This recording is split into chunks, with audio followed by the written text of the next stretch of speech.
another episode of PJ, Piere Strydom and Joe D'Amato. And today we've got our friend Dane Galley on.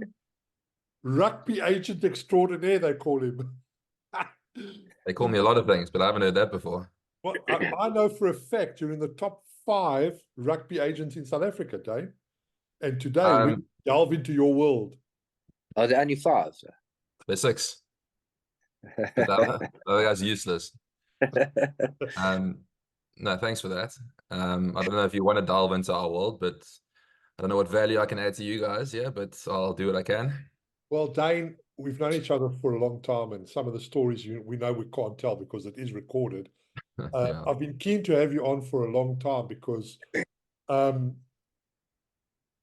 Piere rode many winners, everybody knows already, and he had agents.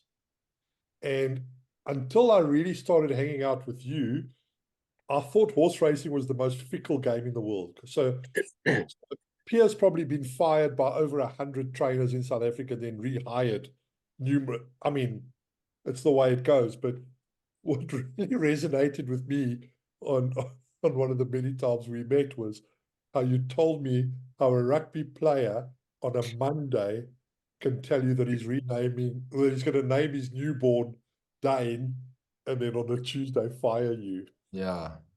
Usually when I get messages like that, like you've changed my life, I'm gonna name my kids after you, like tears emoji, and I know I'm gonna be fucked in like a week's time. Dane, but why would they do that from a Monday to a Tuesday? I can understand us as jockeys. So it wouldn't I mean I probably stretched it a bit by saying Monday to Tuesday, but so when we do contracts in rugby, the values fluctuate quite a bit, and it's all according to time. So if you do a deal for a player, and he goes from earning something, let's say R1 million to 4.5 million, he's over the moon when he signs that contract. Or let's be more like, let's say 3 million. He's over the moon. You've tripled his income, but then all of a sudden he makes the Springboks and Japanese clubs come into play and French clubs come into play, but you've done a contract that's potentially 3 years long. And all of a sudden that R3 million deal looks terrible, and they need someone. There's got to be someone to blame, and that's you. Coach doesn't pick him, your fault. Girlfriend leaves him, you've got a part to play in that too. There's loads of reasons. Like I think that in this generation, there always needs to be someone to blame, and it's usually me. But yeah, that's Dane. We're not going to name any names unless you're comfortable. You've got like 30 odd 40 guys on your books, eh? Yeah, I've got about 40, 46 at the moment, but it's coaches and players, and then 1 or 2 OnlyFans girls. And I've met some of them, not the OnlyFans girls. No, but OnlyFans girls, yeah. I've met some of the players that you work with, and Yeah. like it's quite a spectrum. I mean, you certainly don't have a type. I mean, we've got women either, but Albert on the one hand, who's the straightest oak you'll ever meet. Yeah. We've got a couple of dreamers on the other side. I've got a couple of sketchy guys on the books too, I won't lie. So Albert, I mean, I love Albert, phenomenal human being. I don't know if I can mention names here. I don't want to risk it. But yeah, like you said, I'm like very grateful. I've got some really good people on my with my company, from both sides of the spectrum. Obviously the religious guys, the crazy guys, the criminals. I mean, they come from all different angles.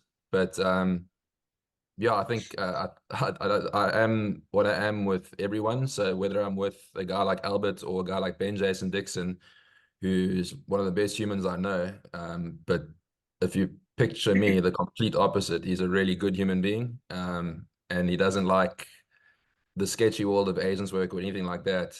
But I am the same as I am with Achiever, who understands the darkness of the industry, as I am with Ben Jason, if that makes sense. So I think they can appreciate that I'm not really bullshitting them when I tell them things. I think that's the difference. I don't know if I'm answering your question there, but No, definitely. I mean, Pierre, I mean, the disparity in earnings between a rugby player and a footballer is scary, right? sickening. It's sickening. Does that also happen in the racing? I mean, the boys in Hong Kong are earning serious ammo. In Hong Kong, you basically race only one section of the country where the race course is, and you live at the race course.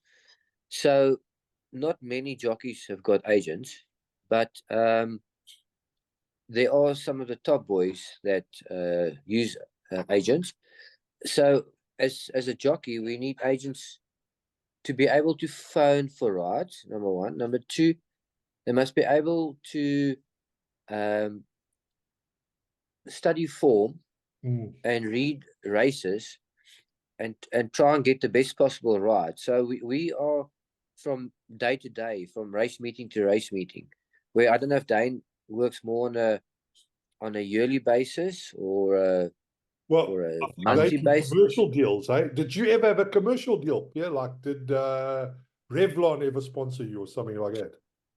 Well, I was actually the first jockey in South Africa to be sponsored by Ocean Basket. Nice. A guy called Nick, what's his name? I've forgotten his name. But Andrew Fortune actually was supposed to be the first jockey to be sponsored in South Africa, and but he went through a tough time, and he said he's got a perfect replacement, and then they approached me. So, yeah, Ocean Basket was the first company, if I can say, that sponsored horse racing or a jockey in South Africa. Yeah. That's smart thinking, because I imagine you have to stay light, so you're not going to blow them out the water with going there and eating everything. I mean, that's quite a good angle from them. Yeah, but he just loved. I think it's George Nickers. So he just loved horse racing. He was it was his passion. So it's different for a sportsman, I think. I mean, you are a sportsman, but I think it's different for a rugby player or a footballer. I'm not going to mention names, but a very big company in South Africa just asked me to get a very, very well-known ex-Man United player to come to South Africa for one day. Very well-known guy who does a lot of podcasts at the moment. I know this. Have a guess. I can't. I don't want to name him, but have a guess how much this guy wants for one day's work in South Africa. £250,000. 200. Correct. Oh, sure, it's crazy. £250,000. I'll give you one of my organs for £250,000. I'll throw in two if you. If you ask nicely. Yeah. Yeah, Dave, you wouldn't be doing deals like that. I mean, that's just different. It's different. No. The deal. I mean, obviously the money is very different, but we do deals like that with players. Yeah. Especially after the World Cup. It's crazy how the fee like quadrupled. Before the World Cup, rugby Springboks would go to functions or events for, let's say, 50,000-60,000 rand. A week or 2 weeks after the World Cup, same player, 200,000 rand, just because. Oh, really? Timing, yeah. Oh, that's good. And how many guys did you have at the World Cup? I know you had Marvin. No, I didn't have Marvin. Please don't put that in a recording. I need a lawsuit. No, I helped Marvin with the French deal, but obviously it went tits up when old Adams got in. Okay, you didn't have Marvin, so did you have? No, actually didn't have to. I had a few guys at the World Cup, but mostly in the Scotland squad. Yeah, the South African. I used to rep Cheslin Colby, but he left me for Jay-Z. Fair play. Did The Rock Nation. Did he trade down, in your opinion? No, he traded up, to be fair. I can't. I mean, what the fuck am I gonna say? Jay-Z. I mean, Beyonce is gonna make him breakfast in bed. I'll get Jack Parrow on the phone. I can't compete with that. Did he really go to Jay-Z? Yeah. Oh, it's a Jay-Z. Jay-Z started a sports an entertainment agency called Rock Nations, which I think they're pretty good. Like especially commercially. I mean, and that's Cheslin and I are still really good mates, but the doors they can open potentially in America is something that I don't think any local agent will be even close to. Sure. So it made a lot of sense for him to move. That's interesting that somebody like Jay-Z would start playing in that world, right? But well, they got involved in football. They're doing really well, so they've bought a lot of agencies. One in Brazil that repped all the stars coming through the ranks like Neymar. And then rugby, I mean, let's be honest, rugby is not exactly the most lucrative sport internationally, but the Springbok story when Siya Kolisi won the World Cup was like really appealing. So they signed Siya Kolisi, and Sia's commercial value is massive. I mean, what a special human being and a great story. So they got Siya, and they thought that maybe like every rugby player can generate this sort of income. And I think they got a rude awakening. Right. And Yeah. do you only specialize in rugby as an agent? Yeah. And Oh, only fans. no, I do rugby, but I've helped out a few different sort of celebrities in different sectors. So, but mostly rugby, yeah, that's the speciality. And looking to get into football, my ex-girlfriend's husband, who's a fucking legend, to be fair, again, traded up. He's a professional footballer. So we've been chatting for quite a while about potentially opening a football division. She traded up or he traded up? No, she traded up. He's much better than me, fuck, in every way. When I met him, I was just sitting there like, fuck, fair play to her. Yeah, he's a really nice guy, and he's very smart. So I'm hoping in the near future we can have a football department. Striker, have you worked out Dane's sales pitch, eh? It's just like brutal honesty. Yeah, but Yeah, people think that's I'm joking. So that's only after a few years of knowing me, they're like, fuck, this guy really is mentally sick. So yeah. yeah, and a lot of people don't like it when you, what do they No. say, brutally honest. No. I've got to. Unfortunately, this like the. I actually want to know more about the jockey industry as well, so I want to ask you a few questions. But unfortunately, with this business, you see the highlight reel, like the good times, the you know, when the stories break, the big deals, you know, players saying they're going to name their kids after you, but that's all like smoke and mirrors. That's really fucking dirty in the trenches most of the time, and having difficult conversations with players. I mean, I got a message from club CEO at 9 o'clock on a Sunday night telling me I must move one of my clients. I mean, it's not a great thing. You just try to go to sleep after hearing that. Yeah, it's not easy. It's ruthless. It's Yeah. very, listen, it's ruthless, it's cutthroat. But Yeah, being a jockey is the same thing. I would imagine so. Yeah, Dane, I mean, So I don't want to interrupt you, but I've read as I'm like addicted to self-help books and autobiographies in the agents game in particular. So I've read as many, I think, books as I can think of as in the sports field, like Michael Jordan's agents, most of the NFL agents, and it's all exactly, and the football agents, it's exactly the same thing with different figures, you know, the market basically. You're dealing with humans, human psychology. So it's keeping people grounded from when they, I don't want to say nobody, but then all of a sudden they're earning millions, and you know, everyone's sort of throwing themselves at them, telling them the sun shines out their ass. That's a tricky process to handle. yeah, so from a jockey's perspective, I think from Pierre's perspective, who literally grew up in racing and just had this natural ability, as an individual sportsman, so not as part of a team, Yeah. your ruthlessness or your self-confidence, your self-belief, that's apart from talent, that's what gets you to move forward, I think, because when Pierre's winning a race and he's beating the horse into second place, half of his mind is, I've got to get on that horse next time out. If I think, Yeah. you know what I mean? It is quite cutthroat. I would imagine so. That's why I was wondering. You said there are jockeys that have agents, but not lots of them. That doesn't make sense to me. I would assume, like everything I know about horse racing and jockeys, I would assume it would be quite vital to have someone in your corner fighting those battles, because it's quite a lonely sport, in my opinion. Yeah, the thing is about a jockey, being a jockey's agent, it's not that lucrative.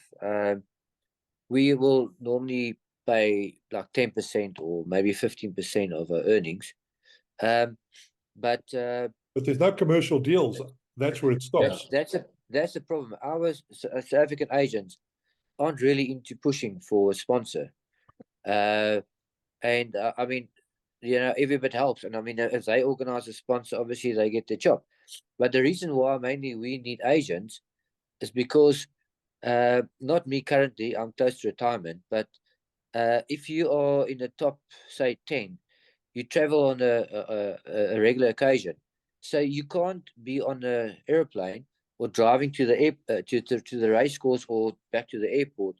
While when the nominations comes out, and for those who don't understand, a trainer has to nominate a horse for a certain race, and if you aren't ready, or your agent's not ready to see the horses that are nominated, then you are going to miss out, because you could be sitting in an airplane and you're waiting for a phone call and your phone's off.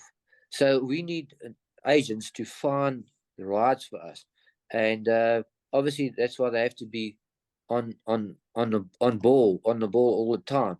So Yeah. if I ride in Durban or in Cape Town, I'm traveling, and yeah. The other thing is, we have to phone for rides almost on a daily occasion, and it's not nice to be knocked back all the time, because we all, just about all of us, we try and phone for the best possible ride, because that's how you ride your winners. The best horse in general would always win. So if you get on the best horse, and you've got an agent that knows what's going on, you're going to get on the right horses, and that's how your success just picks up and picks up. So yeah. But most I was reading about Richard Foury's agent the other day, and I think I would think he's probably the only agent in South Africa. And I know I'm going to get comments and whatever, but most agents of jockeys in South Africa are just secretaries, Or PAs. PAs, right? Yeah. An actual agent manages that client's life. Mm. Yeah. Yeah. Flights, Yeah, accommodation. we don't have it here in South Africa. They're not like how Yeah. can I say, like you say, managing your life. You know, you got to book your air tickets. You got to fly every day to there. You got so many rides. Get you a sponsor. We don't have that. Our agents basically try and phone for the best possible rides, and they obviously have to be in contact with the trainers or Yeah. some owners, and And that's there's no commercial arrangement. There's nobody arranging after dinner. Look, racing's not a big thing anyway, Dane. Do you know what I mean? Well, But neither's rugby, you know what I mean? no, Like, but that's what I was going to say. Sorry to interrupt you with the commercial side of things. Sorry, Joe, if, just want to, because I not at think all. you and rugby players do this too. They put too much value into the commercial side of things. So as an example, let me try to think of a good example. Yeah, but I get the freebies for my players, not because it generates income for our agency. I mean, we don't take any commission out of it. So I negotiate what I believe to be like the best possible deal for the player, put him in the right club where he's going to progress, hopefully. And then let's say his agent's fee is a particular number a month. I try get that figure like supplemented by sponsors. So the free, like we've got cards that we've given to all our players now. They get free meals to the value of like 3,000-4,000 rand a month at like top restaurants in South Africa. They get free Red Bull, free PlayStation. These sort of like, it adds no value as an agent, and because there's no like. Sorry, I might go off topic here, but I was sitting with a guy that sponsored, or a company that sponsors 2 URC franchises. And he told me the figures that he spends on those those sponsors, which is a lot of money. And I asked him, what do you get out of return? Do you get access to the players? He said, we get fuck all. I mean, there's absolutely no benefit. And the reason I'll tell you this story is when we get players endorsements, athletes are very difficult to. There's 2 types of players. Like they don't show appreciation. Not all of them. Some of them do. Yeah. So they take the free car, they take the monthly retainer of 5, 10,000, 20,000, whatever it is, and the sponsor doesn't feel like he's getting enough out of it. Making a post in front of an Adidas with a bag with a thumbs up on Instagram doesn't really, do much at the end of the day. So the what we target is fans, because fans will spend money with a smile on their face that aren't looking for a return like that social media post generated hundreds of thousands of rands for us. They just want to be associated with them as fans, and they're willing to pay for that experience. Correct. Yeah. And funnily enough, when I was speaking to a young jockey about 2 years ago, and he was looking for an agent, and I said to him, the only way I would recommend somebody to do your rides was actually just to manage your whole life. Because, Piere, like, for example, I know you ride in your prime, you were riding every day, right? But during that period, you probably could have increased your earnings by £500,000 a year by doing 15 dinners with fans, for example. Do you know what I mean? And I think we often miss that trick in South Africa. It seems to be quite the norm over here, Dane, in Europe, that an agent truly manages that athlete's life. You know? Yeah. It's not feasible. So if you're looking for someone to do, I mean, I don't know how lucrative the jockey industry is, but in terms of rugby, it's not. If you're managing footballers, like you were mentioning earlier, £250,000 for a day, making Yeah. commission off a deal like that is you don't have to represent 40, 50, 60, 100 players, and then you can potentially manage their whole lives. But because of the market and what players earn, I mean, I can't rep 3 players and like do everything for them and think that, that's enough. It doesn't work like that. So if you don't mind me asking, what is the lifespan of a jockey? Like in terms of when do they usually crack crack the industry, and then what sort of age do you retire? I would say roughly, because we go to the academy at a young age, 14, 15, 16 years of age, and we do a 5-year apprenticeship. I think we're only allowed after that, once you become a professional jockey, to get sponsored. So I would say it's roughly from about 20 years of age, and I'm now 57. So, but I've been running longer than most guys. So, That's yeah, exceptional. I yeah, mean, so compare that to rugby. If you're lucky, you can go 32, 33. I mean, there are the exceptions, but I mean, that's yeah, 12 years you've got to set yourself up for life if you don't have any plans yeah. after, compared to, Yeah, I've just run the numbers for Richard Fourie, South Africa's top jockey at the okay. moment. Okay. So if his agent is on 10% of Richard's earnings, so Yeah. Richard has earned 26 million rand this year in stakes, of which he gets 7%. That's yeah, then I'm in the wrong racket, clearly. No, you're not. So Richard's earned 1.8 million this year in stakes, and he's earned 1.3 million in rides. So he's roughly earned 4 million rand this year. That's the agent or the jockey? Oh, that's the jockey. Oh, and he's okay. Yeah, no, then definitely I'm staying in my field. And the agent, if he's on 10%, has earned 400,000 rand. That's it. Yeah. It's like golf. And that's the top jockey in South Africa. That's Yeah, the top jockey in South Africa. but the top jockey in experience and obviously wins. But I mean, you could latch on to a jockey that just has an exceptional year. Correct me if I'm wrong, and he could be earning those crazy figures like 20 million or. It's difficult, Dane. That's why I'm saying Yeah. these guys are just glorified secretaries, to be honest. Yeah. Because I'm not just. I know that this guy does his flights and a few other things, but that's the top guy in South Africa. So when I go to the second guy in South Africa, his total earnings this year. So Richards brought in 26 million. Muzi's brought in 18 million. So of which he gets 7%, right? So unless that guy's booking Muzi out for 1 or 2 dinners a month with clients or whatever, like I mean, if Richard has earned 5 million rand this year, we're in the 8th month of the season. The agent's getting 500 grand, so he's getting divided by 8, 60 grand a month. It's a lot of graft for 60 grand a month. It's a lot of money, but it's a lot of graft. And in terms of the turnover, does this agent get fired 3 times a day? Strikes? No. No. No. You'll normally hold on to a guy if he does a good job, then you hold on to him for dear life, because obviously you've got your good ones and the ones that don't really know how to study form or don't know how to communicate with trainers.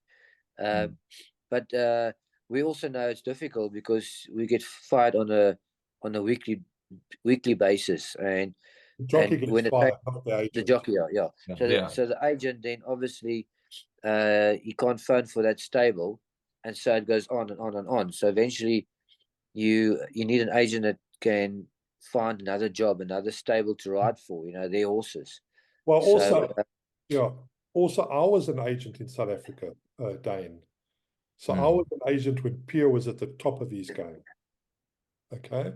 I wasn't his agent. I was Rene Bonham's agent, right? Okay. Now, so I wasn't the best agent in South Africa, but I didn't need to be. What I needed to be was the most efficient agent in South Africa, because I knew I couldn't phone for the best guy, because Mm. Piere was gonna.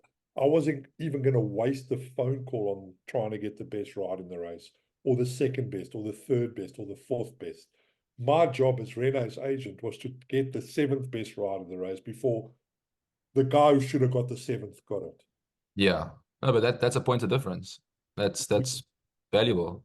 Yeah, Bruce. So like, I mean, I remember speaking to a trainer, and I got to know this guy, and he was a maize farmer. So actually, most of my conversation with this oak was about millies and not fuck all, but fuck all to do with horses. Yeah. Yeah. But you build a relationship, and I suppose in your game, you would have a relationship with.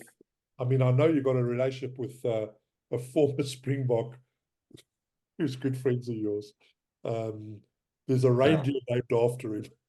He's got a what named after him? A reindeer, one of the reindeers. Oh yeah. Of course. Rudolph, eh? Yeah. Nice. Hey, Good you man. too sharp. Listen, Yeah. Dane, how do you think? I mean, you're in rugby every day, right? Can Hmm. we now become what everybody thinks the All Blacks are, like the rugby nation of the world? I mean, we're nearly there or not? What do you think? Uh, Again, I'm not qualified to say yes or no. If I predict something, the opposite will happen. But without signing, I think I don't want to say South Africans are arrogant. I think we do have, in terms of talent, we've got freaks. I mean, like just genetic freaks. If you look at the Springbok side and the depth we've got in South Africa, there are players that wouldn't make our URC sides. They could potentially make other international sides, and we've just got so much talent. So New Zealand, are we there yet or passing them? Like arrogantly, I think we are. That's in my opinion. I think we are the best. Rassie is a big reason for that, for the structures that he's put in place. Our school rugby is unmatched. Like it's proven every single year. Um, so I don't know if you're asking if our brand is as valuable as the All Blacks. I don't think that's true. In terms of commercial value, but in Yeah, terms of rugby powerhouse, I think we are the best. I think what I was saying was, what asking was, in the old days, you sort of wanted to beat the All Blacks. Yeah, Now I've got a feeling that they want to beat us. Everybody yeah, wants. for sure, for sure. And that comes from, and I think Rassie uses that quite a lot. Um, it comes from we've won the last two World Cups. People want to knock us off so they can say that they've beaten the world champions, which is natural. Are you a Um, fan, Striker? Pardon? Are you a rugby fan? Yeah, love it. Which I which know just country? about everything. Which country do you really, follow? To me, Peter Sefter is probably like the you know, best athlete around. I mean, really, he's busy, he's tackling, he's uh, he's a tall, machine. he's a machine. Yeah, that's. Do you work for him? No, I don't know. No. I wish I did. No. But he's the exact example of what I'm saying is like he's a freak of nature. I mean, look, Arcus Neyman looks like he was born in a lab. Um, Yeah, and he at school he ran. I mean, if I saw this guy on the streets, I'd cross the road. And not only is he a freak size wise, he's athletic. He ran the 100 meters for his school. I mean, imagine a guy like that running fucking Yeah, 11:2 at you. I would dive out the way. So like yeah. I don't think many countries apart from the Islanders are also, I mean, just yeah, genetic. yeah.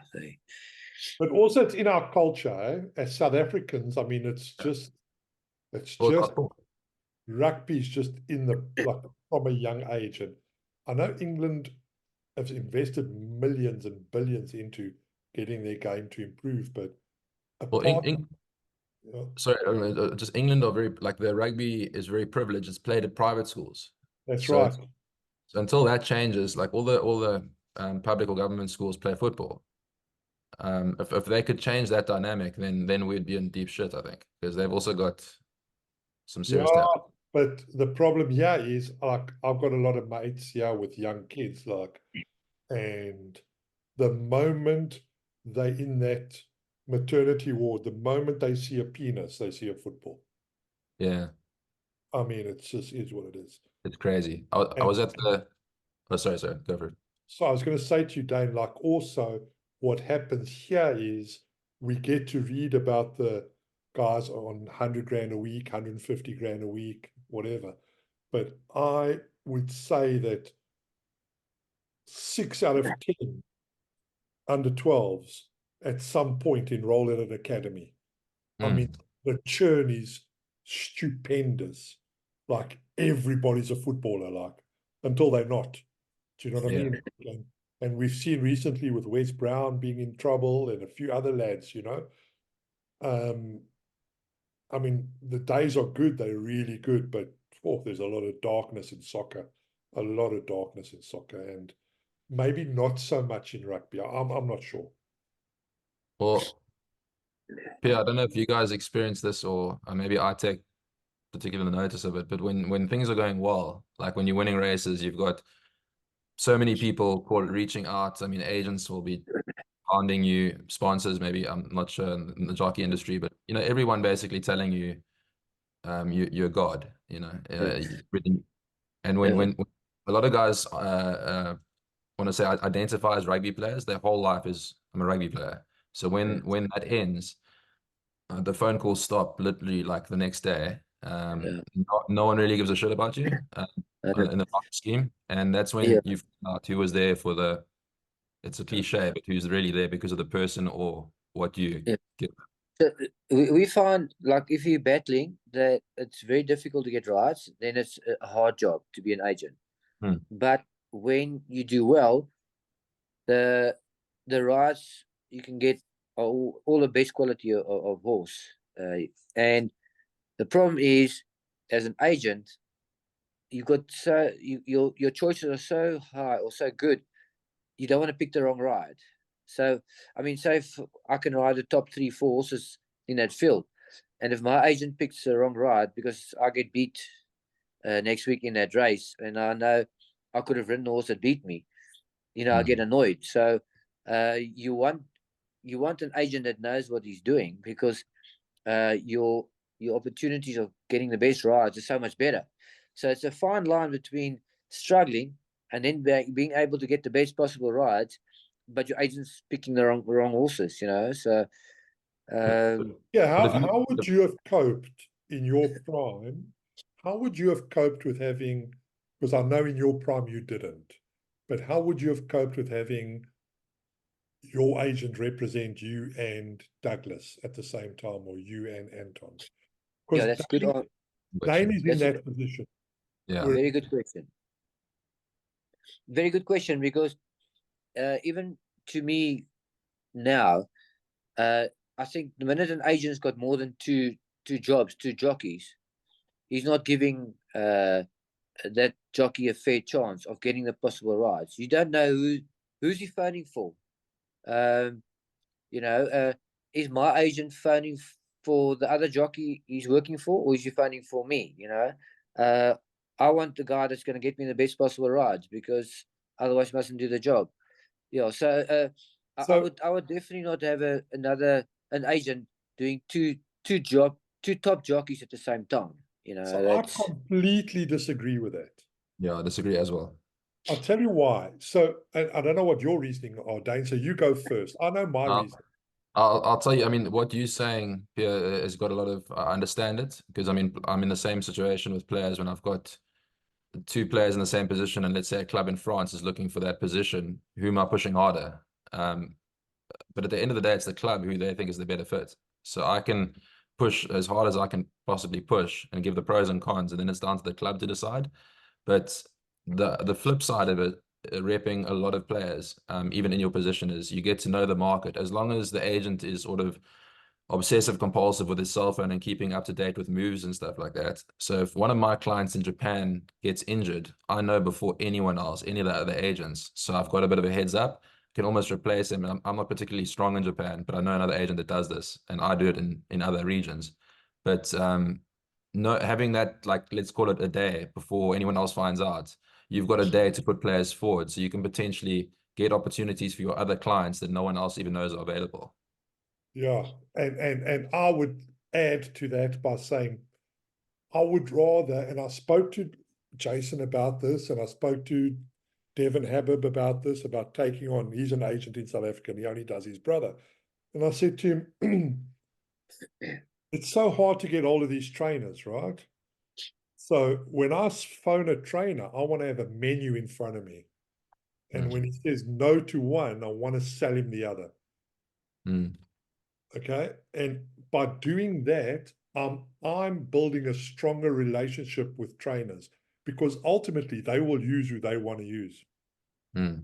Well, I think the old ways was one agent, one jockey, but I think there would be tremendous value if there was one guy that had 4 or 5 jockeys, because everybody now is pushed for time, right? So with one phone call, you could almost deal with all of that trainer's requirements. yeah. Okay, so we are a little bit different, and why I'm saying that, if you're working towards an agent, as an agent, and you want to put your player in a position or in a club, that player is already in a club for 3 months or 6 months or a year. He's done. You know, we working on a daily basis. For instance, say our entries, like I said, nominations, entries, same thing.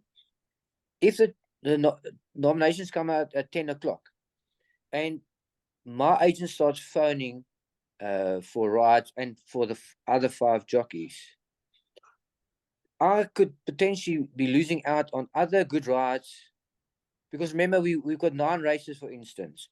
While he's dialing for race number 3, that good ride for me, and then and I get turned down as a jockey, and he gets other jockeys. He says, okay, I've got 4 other jockeys. My rides are already going away because another agent for another jockey has started phoning for my rides. So you've got to be on the ball as those entries come out. You've got to try and get those rides before someone else has taken your rides. Because if you're too late, that trainer will say to you, sorry, you phoned too late. And I'm like, but the entries have just come out. Look, it's also an excuse to get you off the ride. You know, these agents, they basically phone within 2 minutes for the ride, and the trainer comes back and says to you, sorry, you phoned too late. But how's it possible? The entries came out 2 minutes ago. Yeah. So it's also an excuse to get you off the ride, to change jockeys, you know. So, but what I'm saying is we are super fast. It's fast motion. The way our rides have to happen from meeting to meeting to meeting. Then after you get nominations, then you get declarations. Declarations is when the trainer finally puts your name on the horse, where it goes to the race card. So the official race card obviously has to be printed. So when these horses' names or the jockeys have to be declared on these horses, the trainer could have changed his mind in between, or he could have forgotten that he gave you the ride. So then you have to say, hey, but you gave me the ride. Oh no, I've changed my mind. So while the entries are coming out, you also get declarations on the same day. So it's like, that's carnage. Yeah. That's And carnage. so that's what I'm trying to say. If you have more than, look, my agent at the moment, he's just helping me because I'm close to retirement. He's got another jockey, but we don't clash. He's got a young jockey he's working for. Right. My weight is gone sky high. Thanks to Ocean Basket. Ocean Baskets, he's claiming it back now. No, I moved from Ocean Basket, and that used to work. So my weight's quite high, so I've only got a certain percentage of horses that my agent can phone for, and but the young jockey he's working for can do any weight. But I still want to have the quality of horse to ride. If he starts phoning and offers the young jockey and not me, I'm going to be very annoyed. I'm going to start realizing, hey, I know he's working for, and all my rides is going to that little jockey, you know. So, can you find that out? I mean, would the trainers tell you that that your agent's promoting someone else ahead of you?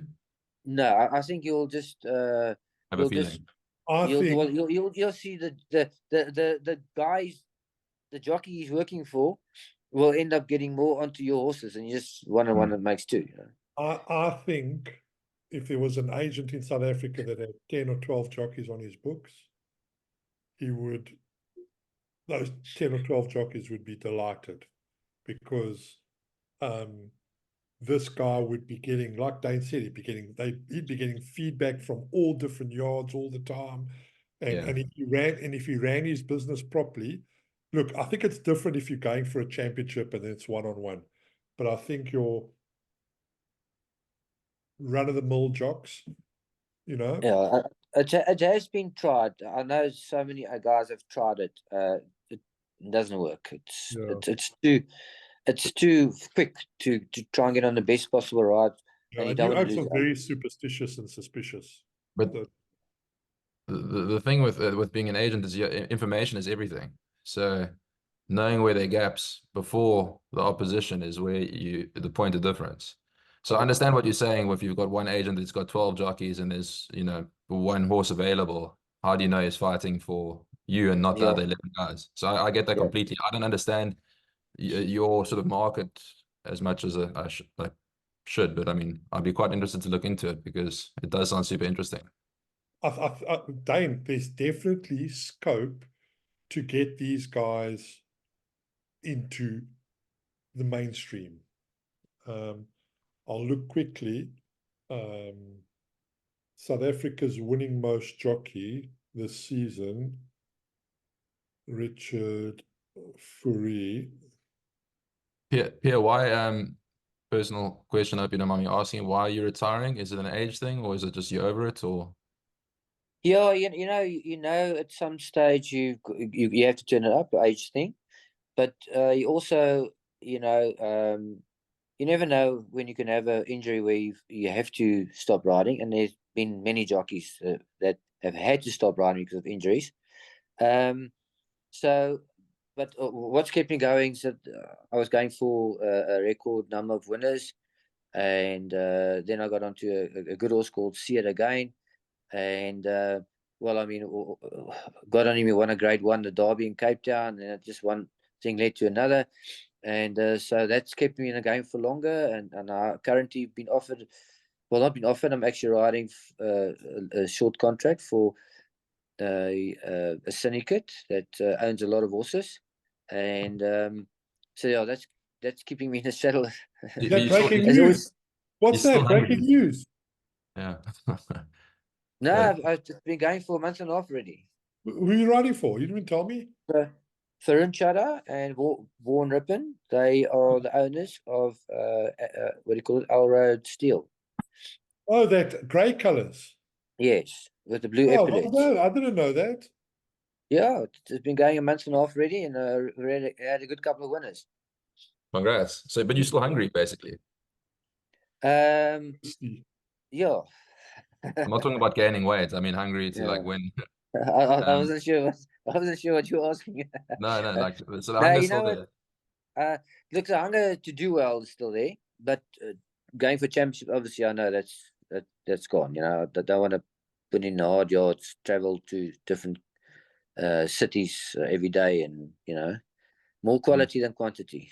I'm looking at Richard Fourie's Instagram, right? Yeah. He's got 518 followers and he's made 64 posts. Yeah, that's the where's the commercial value in that? That's the problem. That's the problem. Right, Dane, thanks. We've had a good insight into the world of rugby agentism. Thank you. Nice meeting you, Piere. I know you don't like Likewise, Dane.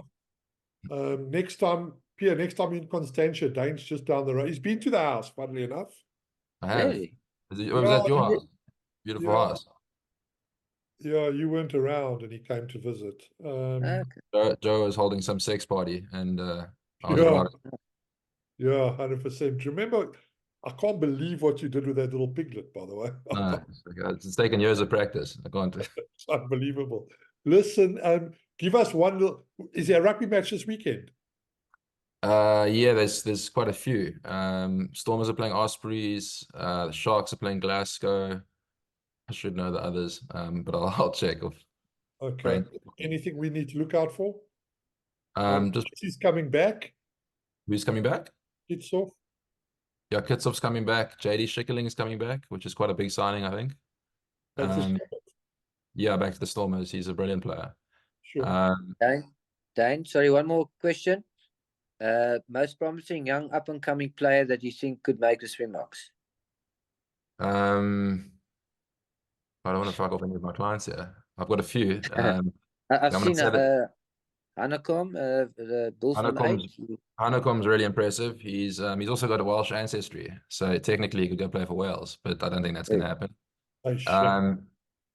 Yeah, there's a few really, really good players coming through the ranks, actually. Hanekom's one of them, for sure. I'm trying to think who else is going to surprise a lot of people. I think it was a bit of an offside question. No. Hanekom's very good. I think that Ruan Venter from the obviously I don't know what sort of you're looking at for guys that haven't played box or international yet, but Yeah, but young guys, young guys to young look out guys. for. So I think Manu Chuka is 23, but Ruan Venter, he's 21. He's a freak of nature as well. Where does he Uh, play? He plays flank for the Lions. He had a brilliant season last year, but this year he's sort of I think injuries have hit him a bit. But he's fucking good. And there's a kid coming out of Cares. This is the next Malcolm Marks. Setu.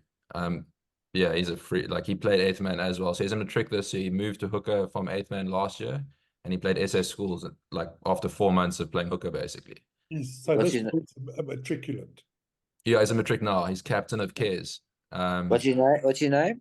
Setu. I'll send you. I don't want to do myself an injustice and mispronounce his surname, but yeah, he's gonna be fucking insane. I think the Bulls have signed him, which I don't think anyone knows about, but he's special. Okay. Can you sign Very it that interesting. young? Yeah, you can sign them when after they turn 18, and I think he has. Or I've just got Jake in a lot of shit. One of the two. No, I think he's covered. But yeah, Well, he's he gonna must be. have failed a year then, eh? Are they No, matriculated? you matriculated at 18. Oh, do you? It's been Yeah, such a long time, I can't remember. yeah. Did you matriculate, Strydom? In academy, yeah, but it's like the 3 ANC. subjects. It's equivalent to the ANC pass rate. Oh, that's Oh, it. okay. It's Yeah. impressive. Well, you've done No, well. not impressive at all. You've done Now, you know well. what? Obviously, the Jockey Academy specializes in becoming a jockey. So Yeah, our what do you call it? Requirement. Our standard of learning wasn't that good, but in the last couple of years, they've concentrated more on good pass rates. yeah. It's vital in case the jockeying doesn't work out. It's like footballers. Yeah, very much so. Like Joe was saying, that guys that get pulled into academies when they're 12, it's just Sure. football 24/7. They don't get any Yeah. academic stuff behind them. Yeah. Yeah. I wanted to say I did want to cut this off, but I'm very good friends with a guy called Leon Lloyd. And Lloyd, he played for England, ex-rugby player, and got injured. And I've got to know him very, very well. And he went from being in a rugby team his whole life, knowing what time he was having breakfast, lunch, where his account was opened, to being dropped because of his injury in 48 hours or whatever. And actually ended up writing a book on how to cope with it. And now he started a business, and that's what he does. He goes and sees players on their way up to talk to them about that day. The transition. That day when everything falls away. And another very good friend of mine, Max Evans, when Max got injured in France, and Max really struggled with life because he went from being part of a team to just nothing. No, well, I mean, nothing in his mind. He's an amazing Yeah. man, but Well, in his mind, and jockeys, jockeys probably have the same thing. It's a very dangerous sport. Yeah. Very, very dangerous sport. So we've actually lost 2 jockeys in the last 10 days, one in Australia and one in Japan, which is unheard of. I mean, it's heard of, but it's unheard of. yeah. You have 2 in such a short period, young boys, both 23, I think, funnily enough. Both depression or No, these were injured in a race. in a race. Fall, Jeez, falling in a race. Yeah. he's like it. Yeah, it's That's hectic. It's hectic. It's hectic. It's really dangerous, you know. Max also broke his neck or something in a tackle or whatever. I mean, he's fine. He's 100% now. He's a scratch golfer. I mean, he's just naturally talented. Played 46 times for Scotland, but he struggled with that transition, Dane, and and maybe most do. That's why I was saying earlier on that I mean, this is a conversation I have but 20 times a week is when you identify as a rugby player, not as a person. So everything is built around playing in front of 40,000 people a weekend, and you know, yeah, girls sending you DMs on Instagram, and all disappears. Your whole identity disappears overnight. yeah. Yeah. Did you perhaps listen to Scotty Scheffler's postmasters interview? No, what did he say? Well, I'm going to surmise, but basically, golf wasn't a big thing ever in his family. Oh He wow, just happened to be good at golf, yeah. but it's Ah, not the be all and end all, not by a long way. So there's so no, seems, no, seems to that's have it all. Seems to have it all together. He says, mm, like, I've just won the Masters, and I just want to get out of here now. My job's done. yeah, I just want to go back to my life because this is such a fleeting moment. yeah, It doesn't deserve any more than 2 or 3 minutes of my time. 100%. So I was sitting with I don't fuck, I don't want to give away too much here with his name because it's a personal story, but he could have been the best rugby player ever. He's played Springboks. He's had an unbelievable career. Absolute machine. When he was 21 or 20, we were sitting, we're having a beer, and I was like, you know, what are your, you know, goals, ambitions, and stuff? And he just opened up. He's like, I don't give a fuck like about rugby. I'm doing it because it pays the bills. I want to do, you know, support the family, do this, do that. I mean, this is about 10 years ago, actually.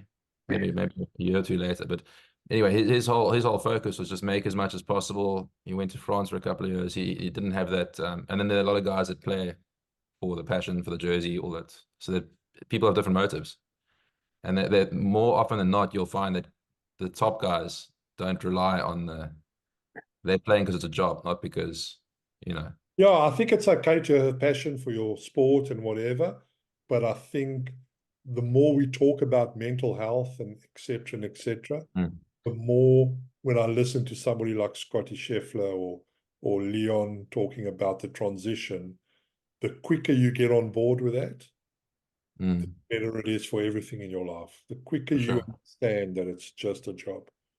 for You can sure. still love it, and a lot of people don't get to love what they do, Pierre.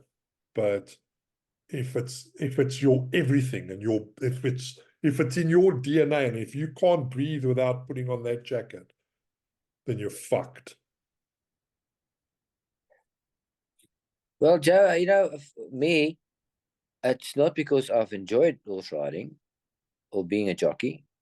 For me, it was about I wanted to be the best and I wanted to do it perfectly. I didn't want to ever make mistakes. So it No. was striving for perfection. And so I didn't enjoy it because I put pressure on myself. And I hated losing. And I remember one day I was still a kid and I was supposed to run for the schools in Port Elizabeth. And because I was the fastest in my school in my year, I was fine at running. But when I went to the oval and I saw all the other kids, that there was a chance that I was going to lose, and I refused to run. I sat at the start, I cried, Yeah. and I didn't take part because I didn't want to lose, and that's what's driven me to to be successful in horse racing. So not because of enjoyment, because I felt like I had to do it for myself. Yeah, and I Like, mean, and I think, yeah, I mean, I know you very well, and I think because of your ability and I know we often joke that you didn't put in the work in the mornings because you weren't an early riser, but you still put in the work, right? And and to do what you've done, which is win an obscene amount of horses races in South Africa and internationally. But I mean, the top winning most jockeys in the world, Dane, have won like 11,000 races. Okay, and these are guys that are riding in North America 6 days a week, at fucking Arapahoe Downs in Montana, right? Yeah. This oak rode 5,600 odd winners, most of his career riding twice or three times a week in South Africa. Like, don't be kidding yourself. Like, this is one hell of an achievement, you know? No, I've seen the horse. I've seen the horse. I'm not. He married nicely, to be honest with you. He married nicely. That's, He's only that's got incredible. 23% of the house. No, Guys, that's listen, incredible. I think it's enough for today. Dane, thanks for coming. I know you don't like doing these things. No problem. We're definitely going to book you in again.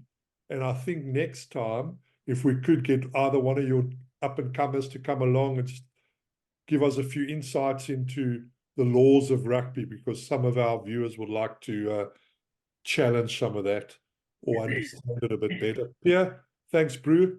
Thank you very much, Dane. It was Thanks. lovely listening to you. Yeah, Cheers, next time Piere. you're in Cape Town, you guys can hook each other, see each other. Definitely. I'm back in England now for a few weeks. I'll be back in South Africa in a month's time, Dane. I look forward to seeing you again. Piere, Looking thank you forward. very much. Cheers, And All the best. all the best, guys. Cheers, guys. Okay, keep up. Bye.